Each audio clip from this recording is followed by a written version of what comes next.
Como le comentaba hace rato fuera de cámaras, abusando de que la tenemos a usted ahorita, que le vamos a hacer varias preguntas y demás, y de que es una gran historiadora y una o sea, todo el trabajo que desempeña es buenísimo y es de admirar, y precisamente por eso yo le quería preguntar o le quería pedir que si nos pudiera más o menos dar un esbozo así superficial, porque yo sé que es complejísimo y es muy amplia la historia de Tultepec, pero si nos pudiese como a lo mejor un esbozo general, algunos puntillos o algunos puntos que usted considera que son como los más relevantes o que le gustaría compartir con la audiencia, para que más o menos todos tengamos ahí una noción básica de la historia de acá del pueblo.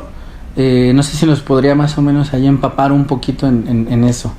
Intentaré. Sí, claro, o sea, yo sé que le estoy pidiendo algo muy sí, difícil, muy complejo, pero algunas bueno, pinceladas sobre Tultepec.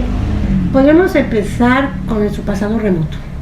O sea, un remoto que estamos yendo hace 14.500 años. Oh, es muchísimo. Sí, miles de años, es un pasado muy remoto, de que tenemos muy pocos datos. Por ejemplo, maestra, para ponerlo en contexto, 14.500 años, más o menos, o sea, ¿qué puede decir la gente? Hace 14.500 años ya había vestigios en Tultepec, pero a la par, o sea, como comparativamente, ¿qué podemos decir? Estamos hablando que hace 14.000 años todavía estaba en la última glaciación, o sea... Oh, no, es muchísimo, la última era de hielo, ¿no? Sí, la última era de hielo. Claro.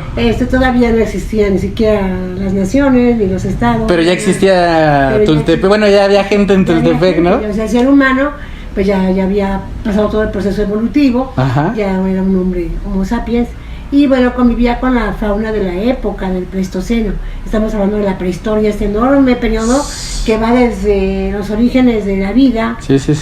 hasta, por ejemplo, periodos como el Mesozoico, cuando están los dinosaurios, pero que pasaron hace muchos millones de años, sí, ¿no? Claro. Y aclarar que pues por muchas a veces confundimos que los dinosaurios convivieron con el hombre, pues no. Sí, eso no pasó. No pasó. O sea, los dinosaurios en una época solamente había fauna, pero no había todavía el ser humano, ¿no? Sí, claro. Entonces, la última etapa de la prehistoria, que llamamos Cenozoico, pues es donde aparece precisamente este proceso evolutivo de los homínidos para el ser humano. Y pues en esta última etapa es donde aparece el Pleistoceno, es donde aparece toda esta megafauna de la que hemos encontrado restos en muchas partes del mundo, y de manera particular en Tultepec restos de huesos de mamut, como el animal más representativo. Claro. Pero hay otros huesos, por ejemplo, en las excavaciones de Tultepec se encontraron huesos de caballo, y también caballo de megafauna. Ajá. O sea, caballos grandísimos. Un caballo prehistórico, era un caballo chaparrado. Ya.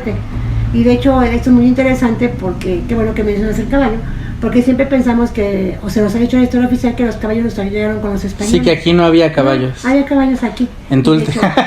En América, sí. caballo prehistórico.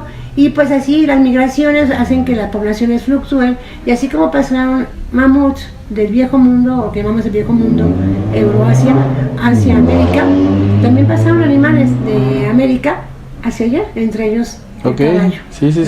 Y por ejemplo también encontramos restos de camello. Y dices, bueno, ¿camello qué? Es lo que iba a decir eso. Sí, el camello es en África, en los eso está bastante impresionante, Sahara, sí.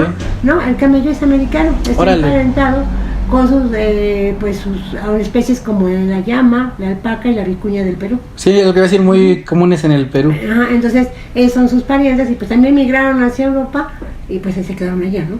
Pero las excavaciones que se produjeron aquí en Tultepec en el año 2016 hasta el año 2020, pues dieron una serie de resultados muy interesantes y posicionaron a Tultepec como un centro importante para la prehistoria. Claro. Entonces fue una noticia internacional, no solamente el hallazgo del primer mamut, que fue en la calle de la Saucera, y esto sí me gustaría comentar, que cambió el concepto de la Saucera, donde siempre lo asociamos con pirotecnia y con accidentes. Sí, los talleres y las explosiones. Ahora, en ese momento la Saucera se convirtió en el punto de interés por los restos de ese mamut. Claro, sí, por otra razón. Sí. Es tierra de la pirotecnia, pero también es tierra de mamut Tultepec, ¿no? ¡Qué loco!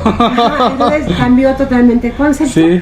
Y este es muy importante porque estos proyectos generaron algo que se llama apropiación del patrimonio. Ok. O sea, la ciudadanía se va haciendo suyo estos bienes patrimoniales. Sí, sí, y sí. no por el objeto mismo, sino por todo el contexto que esto implica. Entonces posiciona a Tultepec en un lugar muy importante, y la segunda excavación pues es mucho más interesante.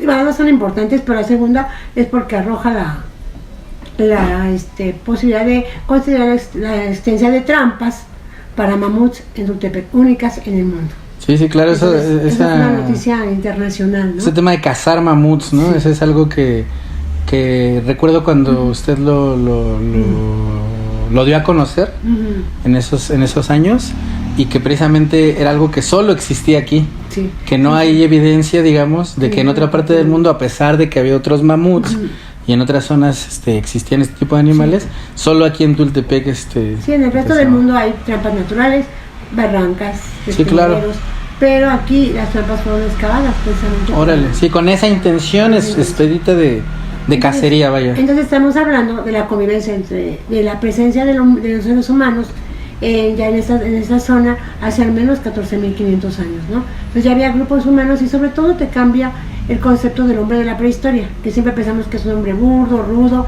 pero entonces cuando están las trampas, cuando ya ves el destazamiento, el acomodamiento de los huesos de tal manera, dices, bueno, es que ya conocían su entorno, sabían, y sobre todo estaban pensando en la alimentación de las generaciones futuras. ¿Por qué construir una trampa? ¿Por qué desgastarte tanto si sí, nada más es para un momento? No, o sea, tengo que ver la supervivencia de las siguientes generaciones. Y que aprendan, ¿no? A cazar de esta manera y hacerlo. Entonces, así. Ya tienen esta preocupación por la preservación de la especie, ¿no? Sí, claro. Entonces, es muy interesante. Entonces, estos dos proyectos, los huesos de mamut se encontraban desde hace mucho tiempo, sí, pero sí, la gente pensaba son huesos grandes, incluso le llamaban huesos de gigantes, pensaban que eran de huesos humanos, ¿no? Sí, como pensaban que eran de dragones, ¿no? Los de dinosaurios o cosas así. O de seres humanos, pero gigantes. Sí, sí, de ahí sí. el nombre de Quinametsin, los gigantes, ¿no? Oh. Que es una palabra náhuatl. Entonces, no, pues se pensaban después ya que eran huesos de mamut, pero eso se da desde la década de 1960, 70, cuando empieza la introducción de las redes de drenaje y de agua potable, o los pozos, cuando se cavaban los pozos para sacar agua. Sí, sí, sí.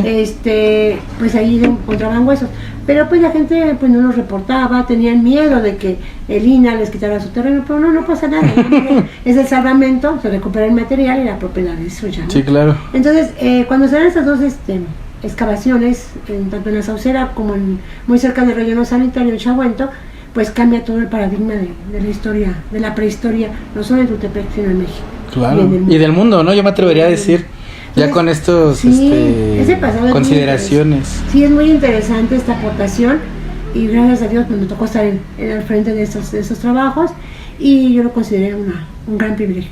Entonces, después de ahí entiendes que también la loma de Tultepec juega un papel muy importante. Seguramente ahí estaban los cazadores de la prehistoria observando cómo se movían las manadas, y el hombre siempre ha sido muy observador, y pues, sobre todo para su sustento, ¿no? Y en esa misma loma, muchos años después, muchos miles de años después, se dan los primeros asentamientos humanos ya en forma, ya establecidos, con lo que hoy llamamos los sitios arqueológicos de la loma de Tultepec. En Emiquía, La Loma, Las Palmas, y bueno, ya en la parte baja, lo que se conoce como San Martín Cintonco, que es ahora pues la estación de bomberos y la secundaria STIC Vicente Suárez, y después recientemente pues hallazgos hace al menos 20 años en lo que hoy es el fraccionamiento de joyas de Tultepec, ¿no? Entonces, la loma jugó, desde nuestra prehistoria, ha jugado un papel estratégico. Desde ahí los hombres de la prehistoria avisoraban a los mamuts, y de ahí se establecieron los primeros asentamientos humanos ya organizados. Ya formal, ¿no? Sí, digamos. ya grupos humanos que eran pues muy filiales con grupos teotihuacanos, con la población tolteca de Tula y con la población mexica de la Gran Tenochtitlan. Órale. Al ser un islote, estamos en la loma de Tultepec, formaba parte de la cuenca de México, que son estos 5 lagos, que de norte a sur son Zumpango, Xaltocan, Texcoco, Xochimilco y Chalco. Entonces a nosotros esta loma, que hoy conocemos como la loma de Tultepec, que es una elevación más o menos pronunciada, pues tenía el agua tanto de los lagos de... Más o menos, ¿qué barrios podemos considerar que es la loma actualmente? Lo que sería Emiquía, bueno, los parajes Emiquía, Totola, Las Palmas, Lomas, Sí. Santa Cruz, Brisas, toda esa parte que Sí, hoy sí. conocemos como colonias, el barrio de la Piedad, ¿no? Porque uno sube a la Piedad Y ya está la empinada, sí. Entonces, en toda esa parte, prácticamente de la Piedad, toda esa hacia arriba, hacia el Mirador, Cantera, la Colonia México, toda esa zona, Ok. es lo que era Loma Tultepec.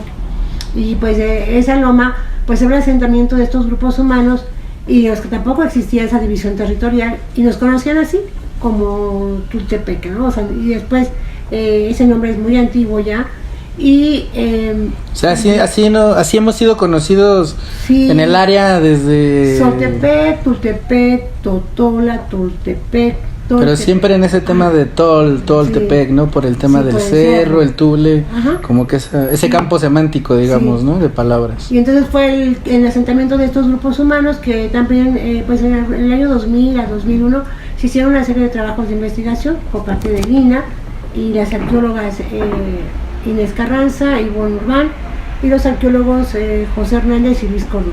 Ujú. Entonces tienen algunas publicaciones con los resultados de esa investigación, pero no hubo este rescate de los sitios, ¿no?